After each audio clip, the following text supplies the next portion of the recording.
থাকতে পারে?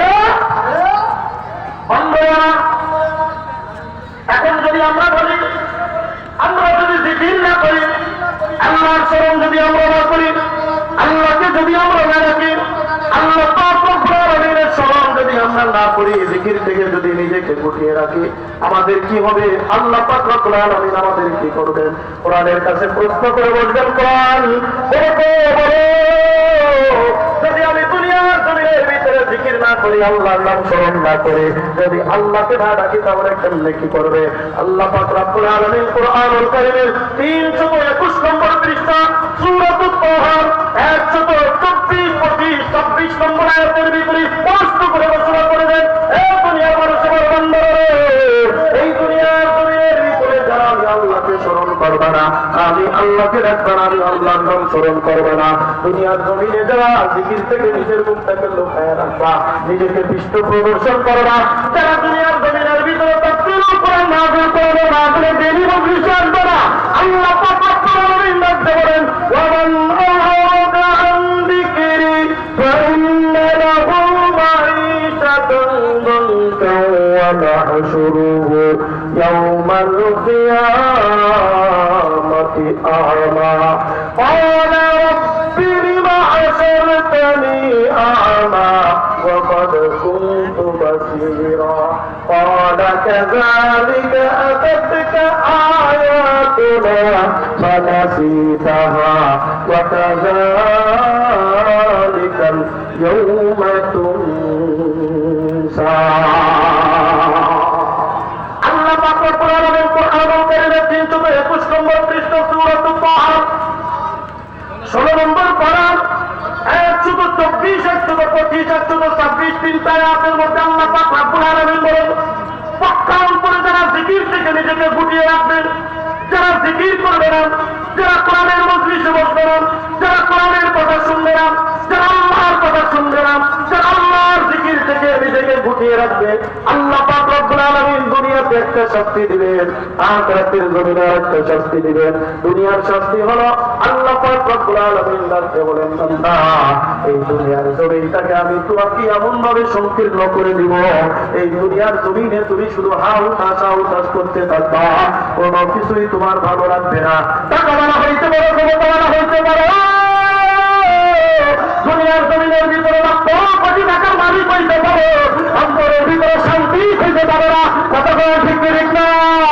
লক্ষ লক্ষ টাকার মালিক মাওলার জিকির নাই, দেখবেন অন্তরে শান্তি নাই। কথা তাই না? খাবার বিভিন্ন প্রকার খাবার তার সামনে রাখা, দেখবেন আল্লাহ পাক রব্বুল আলামিন এমন একটা রোগ দিয়ে রাখবে, এই বান্দা দেখবেন সাথে সাথে বলবে না, আমার এটা খাওয়া যাবে না, চাইবে। কথা কয় দাদা? আল্লাহ পাক রব্বুল আলামিন ডাকতে বলে, বান্দা মনে রাখো, দুনিয়ার জমিনের ভিতরে তুমি যদি আমার না রাখো, দুনিয়ার জমিনে যদি আমার কথা স্মরণ না করো, আমাকে যেখানে রাখো, ওই মজলিসের ভিতরে তুমি যদি বসো, ওই মজলিসটা যদি তোমার ভালো না লাগে, আল্লাহ পাক রব্বুল আলামিন ডাকতে বলেন, মাঈশাতান দানকা, এই দুনিয়ার জীবনটা তোমার সংকীর্ণ হয়ে যাবে।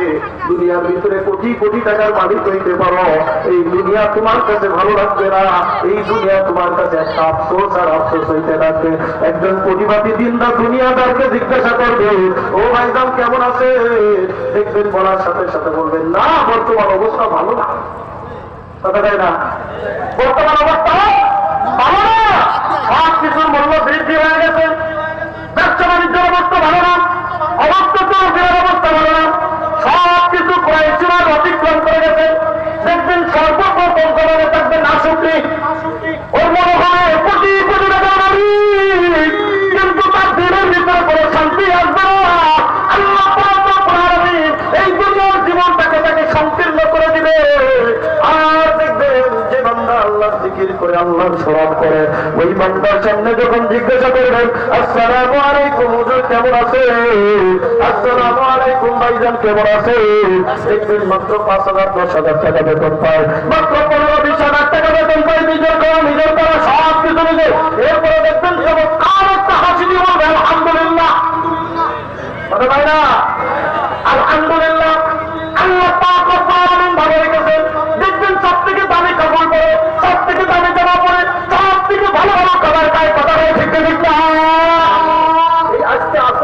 আমি গেছিলাম কোনাবাড়ি মদিনা পেয়ে আসছে, দুইটা জামা বানাইছে, দিছি দুইটা জামা বানাইছে 4,500 টাকা দাম।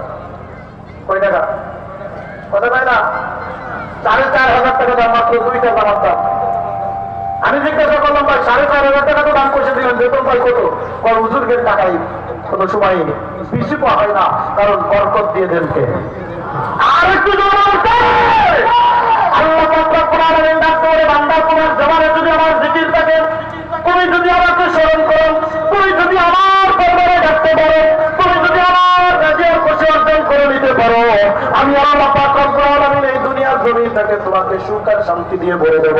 আর যদি তুমি দুনিয়ার জমিনে আমি আল্লাহকে স্মরণ না করো, আমি আল্লাহকে না ডাকো, আমি আল্লাহর স্মরণ না করো, আমি আল্লাহ পাক রব্বুল আলামিন মাঈশাতান দানকা, এই দুনিয়ার জমিনটা করে দিব সংকীর্ণময়। শুধু এই দুনিয়ার জমিনের ভিতরে নয়, এই দুনিয়ার জমিন থেকে যখন তুমি অন্ধকার কবরের ভিতরে চলে যাবে, এই কিয়ামতের ময়দানে তুমি যখন উঠবা, এই বান্দা ভালো করে শুনো,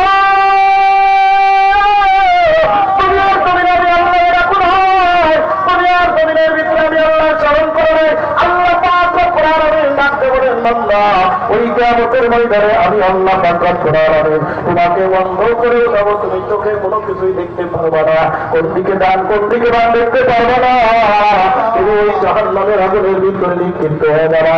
আল্লাহ পাক রব্বুল আলামিন ডাকতে বলেন, ওয়া নাহশুরুহু ইয়াওমাল কিয়ামাতি আ'মা, কিয়ামতের ময়দানে আমি তাকে বন্ধ করে উঠাবো, হাসরের ময়দানে আমি তাকে বন্ধ করে উঠাবো। অর্থাৎ দুনিয়ার জমিনের ভিতরে যারা আমাকে ডাকে নাই, আমার স্মরণ করে নাই, আমার তাফসীরুল কোরআন মাহফিলে বসে নাই, আমাকে ডাকে নাই, আমার কথা বলে নাই, ওই বান্দা দুনিয়ার জমিনের ভিতরে সংকীর্ণ অবস্থায় থাকবে, আখিরাতের জমিনের ভিতরে অন্ধ অবস্থায় উঠানো হবে।